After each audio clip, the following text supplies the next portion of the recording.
अवधूत चिंतन श्री गुरुदेव दत्त श्री स्वामी समर्थ महाराज की जय. आज आपण देवघरामध्ये ठेवलेला पाण्याचा तांब्या याची थोडक्यात माहिती पाहणार आहोत.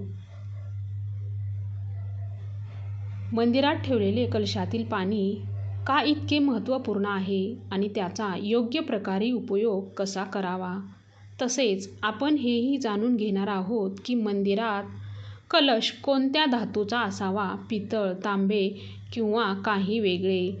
अनेक लोक नकळत चुका करतात आणि नंतर त्यांना पश्चाताप करावा लागतो.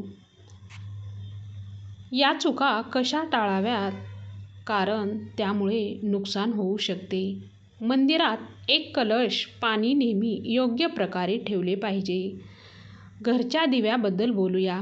तुम्ही तांबे, लोखंड, पितळ, काचे, स्टील किंवा मातीचा दिवा ठेवावा का? योग्य दिव्याची निवड न केल्यासही घरात अडचणी निर्माण होऊ शकतात. दिव्याच्या वातीची निवड ही महत्त्वाची आहे.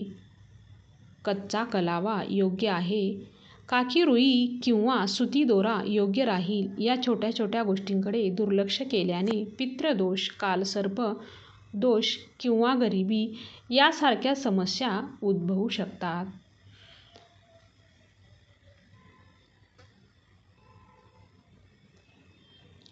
लक्षात ठेवा, जर तुम्ही लक्ष्मी मातेला अपमानित करत असाल तर हे तुमच्यासाठी शुभ राहणार नाही. आता अनेक लोक हा प्रश्न विचारतात की मुख्य दरवाजावर पाणी शिंपडण्याची योग्य वेळ आणि पद्धत काय? हे स्नानानंतर करावे की स्नान न करता देखील करता येईल? आणि झाडू लावण्याआधी पाणी शिंपडावे का की नंतर? अजून एक प्रश्न जो अनेकदा विचारला जातो तो म्हणजे मासिक पाळीच्या दरम्यान मुख्य दरवाजावर पाणी शिंपडता येईल का किंवा दीपदान करता येईल का? मुख्य दरवाजावर पाणी अर्पण करताना ते आतल्या बाजूने करावे की बाहेरच्या बाजूने? फ्लॅट किंवा भाड्याच्या घरात राहणारे लोकही विचारतात की मुख्य दरवाजावर दीपदान आणि पाणी शिंपडण्याची योग्य पद्धत काय आहे? आजचा व्हिडिओ याच प्रश्नांच्या उत्तरावर आधारित आहे. सर्वप्रथम आपण हे जाणून घेऊया की घराच्या बाहेर आणि आत दिवा लावण्याचे काय फायदे आहेत. विशेषतः घराच्या बाहेर दिवा लावल्याने होणारे 5 मोठे फायदे. भगवंताच्या पूजेमध्ये दिवा लावण्याचे महत्त्व सर्वांनाच माहिती आहे. हिंदू धर्मात देशी तूप किंवा मोहरीच्या तेलाचा दिवा लावणे अत्यंत शुभ मानलं जातं. तसेच तिळाच्या तेलाचा दिवाही तुम्ही लावू शकता. पण भगवंतासमोर दीप लावणे केवळ पूजा करण्याचा एक प्रकार नाही, तर घराच्या आत आणि बाहेर दीप लावल्याने अनेक फायदे होतात. दिवा लावल्यानंतर केवळ सकारात्मक ऊर्जा निर्माण होत नाही, तर 5 मोठे फायदेही मिळतात. तर जाणून घेऊया. एक, पृथ्वीवरील अंधकार दूर होतो. घरात दिवा लावल्याने केवळ घरातील अंधकार दूर होत नाही, तर तो नकारात्मक ऊर्जाही घराबाहेर टाकतो. जिथे दिवा लावला जातो तिथे सकारात्मक ऊर्जा वास करते. स्वाभाविक आहे का? जिथे सकारात्मक ऊर्जा असेल तिथे भगवंताचाही वास असतो. म्हणून संध्याकाळ होण्यापूर्वी दिवा लावणे शुभ मानले जाते. तेलाने जळणाऱ्या दिव्याचा परिणाम तो विझवल्यानंतरही अर्धा तास टिकतो, तर शुद्ध देशी तुपाचा दिवा वातावरणाला सुमारे 4 तास सकारात्मक ठेवतो. दिवा लावण्याचा वैज्ञानिक लाभ. जेव्हा घरात शुद्ध तूप किंवा मोहरीच्या तेलाचा दिवा लावला जातो तेव्हा त्याच्या धुरामुळे घराच्या वातावरणात सात्विकता येते. हा धूर हानिकारक कणांना नष्ट करतो आणि वातावरण शुद्ध बनवतो. सुख समृद्धीचा वास. ज्या घरात भगवंतासमोर दीप लावला जातो तिथे माता लक्ष्मीची कृपा कायम राहते. अशा घरात सुख समृद्धीचा वास राहतो. व्यक्तीचे दीर्घायुष्य वाढते आणि उत्तर दिशेला ठेवल्यास संपन्नता वाढते. किंवा केवळ घरातील अंधकार दूर करत नाही, तर आपल्या जीवनालाही प्रकाशाच्या दिशेने घेऊन जातो. आजार दूर करण्यास मदत. घरात दिवा लावल्याने आजार आसपास फिरकत नाही आणि कुटुंबातील सर्व सदस्यांना आरोग्य लाभ मिळतो. विशेष जर दिव्यासोबत एक लवंग जाळली तर त्याचा परिणाम दुप्पट होतो. हे त्वचेशी संबंधित आजार दूर करण्यासही मदत करते. शुभ शक्तींना आकर्षक करणे. सनातन धर्मानुसार ज्या घरात सकाळ संध्याकाळ दीप लावला जातो तिथे कधीही अंधकार राहत नाही. असे घर शुभ शक्तींना आकर्षित करते. जळणारा दिवा शुभ शक्तींना चुंबकासारखा खेचतो, जो घरासाठी अत्यंत लाभदायक असतो. तर आता जाणून घेऊया की मुख्य दरवाजावर पाणी शिंपडण्याची योग्य वेळ आणि पद्धत काय आहे. जर तुम्ही मुख्य दरवाजावर पाणी अर्पण करत असाल तर ते लक्षात ठेवा की झोपण्यापूर्वी पाणी एका पात्रात भरून ठेवावे. तुम्ही कोणतेही पात्र वापरू शकता, जसे तांबे, पितळ, स्टील किंवा चांदीचे. जर गंगाजल उपलब्ध असेल तर थोड्या प्रमाणात टाका आणि नंतर शुद्ध पाण्याने पात्र भरा. जर गंगाजल नसेल तर फक्त शुद्ध पाणीही पुरेसे आहे. आपल्या घराच्या स्वयंपाकघरात ठेवा. सकाळी उठून हे पाणी मुख्य दरवाजावर शिंपडा. मुख्य दरवाजावर सकाळी सर्वप्रथम शिंपडलेले पाणी घरातील सर्व समस्यांना दूर करते.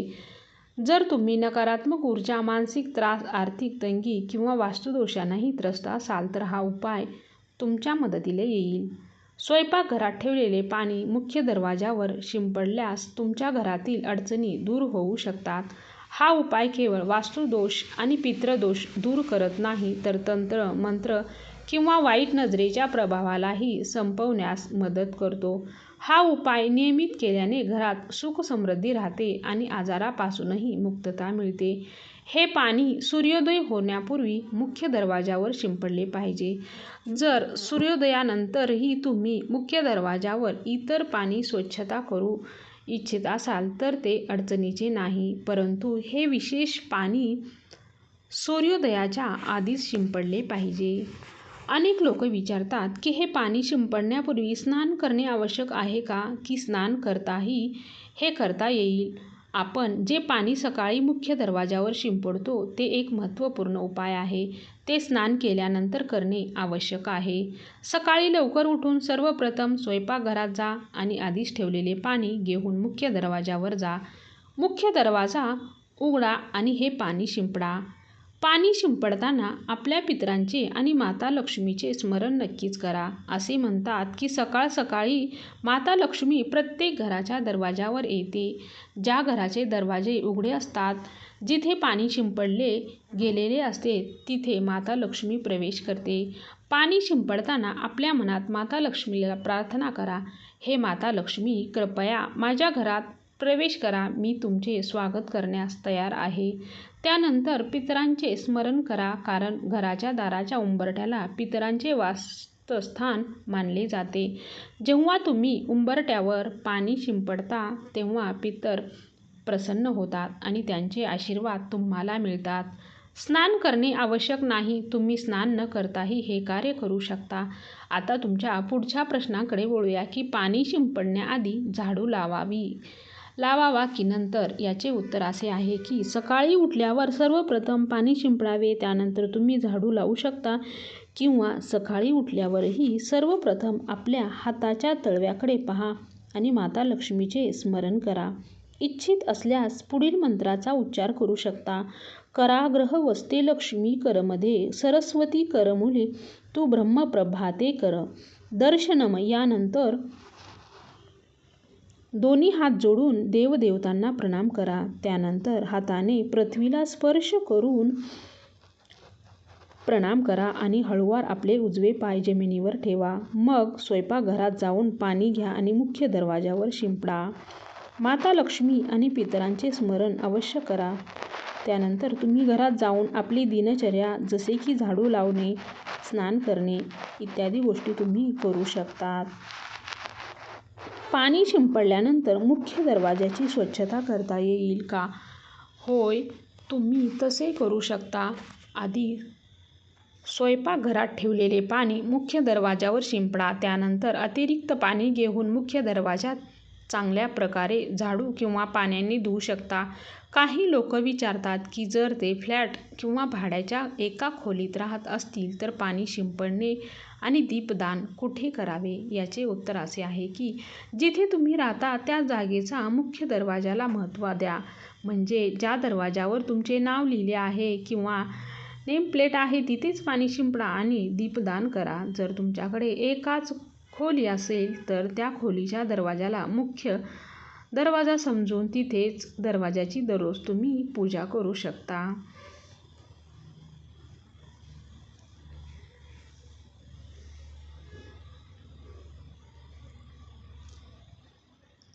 दीपदान हे कर्मकांड पूजेचा एक भाग आहे जो शुद्धतेशिवाय करता येत नाही. याचा अर्थ असा आहे की मासिक पाळी संपल्यानंतरच दीपदान करावे. याशिवाय काही लोक विचारतात की मंदिरात पाणी ठेवणे आवश्यक आहे का आणि ठेवलेले पाणी काय करावे. तर शास्त्रानुसार घराच्या मंदिरात एक कलश पाणी ठेवणे खूप आवश्यक आहे.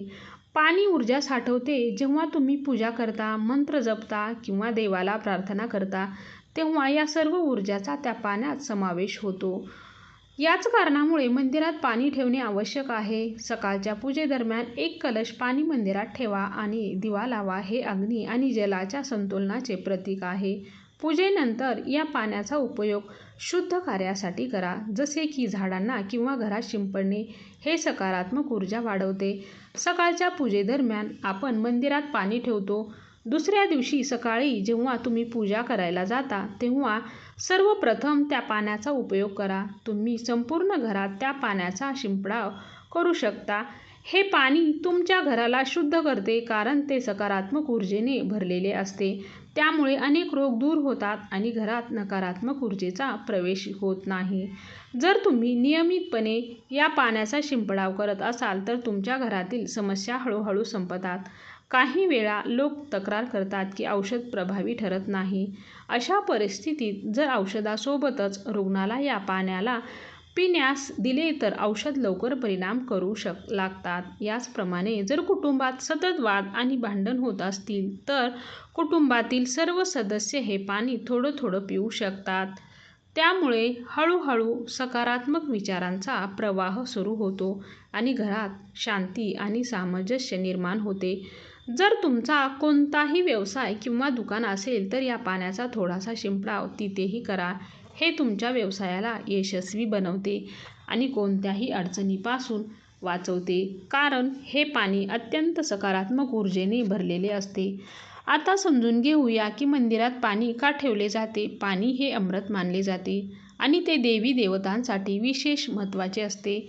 मंदिरात एक कलश पाणी ठेवणे तितकेच आवश्यक आहे जितके तुम्ही दररोज अन्न ग्रहण करता तेव्हा आपण देवाची पूजा करतो तेव्हा तांबे किंवा पितळच्या भांड्यात एक कलश पाणी ठेवलं पाहिजे. हे पाणी समुद्रासारखे असते आणि आपल्या जीवनातील दुःख संपवण्यास मदत करते. जर एखादा व्यक्ती देवाला दररोज अन्न अर्पण करू शकत नसेल तर तो मंदिरात एक कलश पाणी ठेवू शकतो. त्यामुळे त्याची पूजा पूर्ण होते जेणेकरून देव ते स्वीकारू शकतील. आणि पाणी प्रसादाच्या स्वरूपात दुसऱ्या दिवशी सकाळी तुम्ही प्रसाद म्हणून ग्रहण करा. पण लक्षात ठेवा, मंदिरात ठेवलेले पाणी कधीही तुळशीला अर्पण करू नये कारण हे पाणी सर्व देवी देवतांनी स्वीकारलेले असते. होय, जर तुमच्या घरी बाळकृष्ण किंवा राधाकृष्ण असतील आणि तुम्ही त्यांच्यासाठी एक कलश पाणी अर्पण करत असाल तर तुम्ही दुसऱ्या दिवशी म्हणजे सकाळी ते पाणी तुळशीला अर्पण करू शकता. मंदिरात ठेवलेले पाणी दुसऱ्या दिवशी म्हणजे सकाळी आपले डोळे धुण्यासाठी वापरावे. त्यामुळे डोळ्याची दृष्टी सुधारते आणि डोळ्याचे आजार दूर होतात. शास्त्रानुसार जे लोक मंदिरात एक कलश पाणी भरून ठेवत नाहीत त्यांच्या घरात अकाळ पडतो आणि घरची परिस्थिती बिघडते. कुटुंबात संकट येतात आणि गरिबीला सामोरे जावे लागते. तुम्ही इच्छित असल्यास एक कलश पाण्यात फुले वगैरे घालून ठेवू शकता जे खूप शुभ मानले जाते. मंदिरात ठेवलेल्या पाण्याचा आणखी एक उपयोग म्हणजे ते घराच्या घरात स्वयंपाकासाठी किंवा पिण्यासाठी वापरले जाऊ शकते. पण हे पाणी तेव्हाच वापरावे जेव्हा तुमच्या घरात सात्विक अन्न शिजवले जात असेल. जर लसूण किंवा कांद्याचा वापर होत असेल तर या पाण्याचा वापर स्वयंपाकासाठी करू नये. हे पाणी कुटुंबातील सर्व सदस्य थोड्या प्रमाणात पिऊ शकतात आणि उरलेले पाणी तुम्ही घरातील झाडांना घालू शकता. हे पाणी व्यर्थ जात नाही याचे अनेक उपयोग आहेत. जर आपण योग्य प्रकारे याचा उपयोग केला तर हे आपल्या जीवनातील अडचणी सोडवू शकते. मंत्रांनी अभिमंत्रित केलेले पाणी खूप शक्तिशाली असते आणि आपल्या घराच्या मंदिरात ठेवलेल्या पाण्यात देवतांचे आशीर्वाद असते, कारण ते नेहमी देवतांच्या जवळ असते. या पाण्यात सर्व सकारात्मक शक्ती समाविष्ट असते आणि जर आपण याचा योग्य वापर केला तर हे आपल्या जीवनात सकारात्मक बदल घडवू शकते. याचा अर्थ असा की जर तुम्ही हे पाणी पिण्यासाठी, स्वयंपाकासाठी आणि घरात शिंपडण्यासाठी वापरत असाल तर त्यामुळे आपल्या समस्या दूर होतात आणि जर कोणतेही कार्य नियमितपणे केले तर त्याचा नक्कीच फायदा होतो. कधी-कधी केल्याने त्याचा परिणाम लगेच दिसणार नाही. जर तुम्ही नियम केला की रोज याचं पाण्याने घरात शिंपडावं करायचा आहे, प्रत्येक घरातील सदस्याला थोडे-थोडे पाणी प्यायला द्यायचे आहे, उरलेले पाणी झाडांना घालायचे आणि दुकानात शिंपडायचे, व्यावसायिक ठिकाणी शिंपडायचे आहे, मुलांच्या पुस्तकावर आणि तिजोरीत शिंपडायचे आहे, जर तुम्हाला नक्कीच चमत्कार दिसेल. याच्याप्रमाणे जे स्वयंपाकघरात ठेवलेले पाणी असते त्याचे काही थेंब तुम्ही तुमच्या घराच्या मुख्य दरवाजावर ठेवा. त्याचा फायदा लवकरच दिसून येईल. श्री स्वामी समर्थ. आजचा व्हिडिओ जर तुम्हाला आवडला असेल तर नक्की व्हिडिओला लाईक आणि सबस्क्राईब करा. श्री स्वामी समर्थ. जय जय स्वामी समर्थ.